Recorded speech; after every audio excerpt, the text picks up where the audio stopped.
পুরের যে ভাড়াটা আছে এটা দর দর করে দর কষিয়ে নিয়ে নেবেন, কারণ এখানে যেমন ক্যামেরাম্যান আছে ওরা দেখা গেলো যে 5 টাকা 2 টাকা 3 টাকা দিয়ে ছবি ওঠায়, কিন্তু উঠাতে গেলে একবারে আপনার 1200-1400 ছবি উঠায় ফেলাবো, ঠিক আছে। সেক্ষেত্রে আপনারা কি করবেন, এখানে আসলে যেটাই করবেন কিছু কিনলেও দামটা ফুরাই নেবেন, কারণ এখানে একটু ঝামেলা আছে। হ্যাঁ, অনেকে অনেকভাবে বিরক্ত করে, তো আপনারা এটা খেয়াল রাখবেন যে এখানে আসলে আপনারা সবকিছু দামাদামি করে তারপরে করবেন, ঠিক আছে। যেমন হোটেল ভাড়া থেকে ধরে রিক্সা, সবচেয়ে বেশি হলো রিক্সা ভাড়াটা আপনারা ফুরিয়ে নেবেন। আপনারা অনেকে আসছেন, অনেকে জানেন, তারপরে আপনাদেরকে স্মরণ করে দিলাম, ঠিক আছে। যেটা আমার ইউটিউব চ্যানেলে ভিডিওটা আপলোড দিব, আপনারা যদি এই ভিডিওটা ইউটিউব থেকে দেখেন তাহলে অবশ্যই এটা সাবস্ক্রাইব করে দিবেন, আর যদি ফেসবুক থেকে দেখেন তাহলে এটা ফলো দিয়ে দিবেন, এটা কমেন্ট করে শেয়ার করে দিবেন, আর টিকটক থেকে দেখলে জানেন তো কি করতে হবে।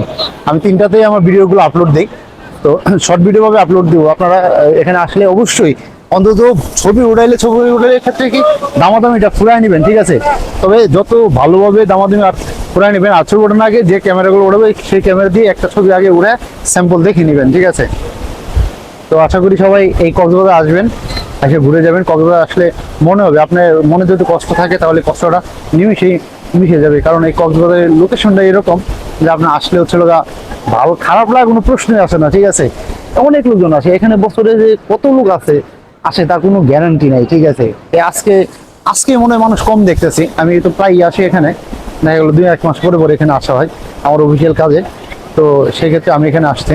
তো এই জায়গাটা হচ্ছে একটা আসার মতো একটা পরিবেশ, ঠিক আছে। আপনার অন্য অন্য জায়গা আছে, এখানে হিমচুরি আছে পাশে, আরো অনেক কটা লেক আছে, আপনারা এখানে আসবেন, ঠিক আছে, এসে ঘুরে দেবেন। সবাইকে অনেক ধন্যবাদ, আসসালামু আলাইকুম।